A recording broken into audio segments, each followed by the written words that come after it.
Oh, if you're a Windows user, you know the fear of the blue screen of death. Here's why it happens and how to deal with it.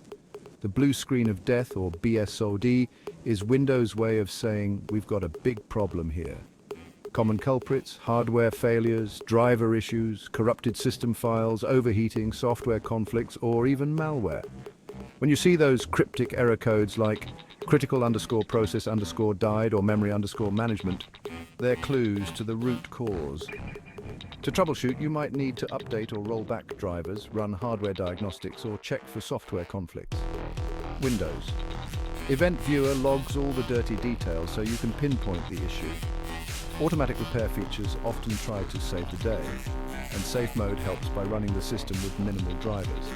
Sometimes a faulty Windows update is to blame, requiring a rollback or a patch from Microsoft.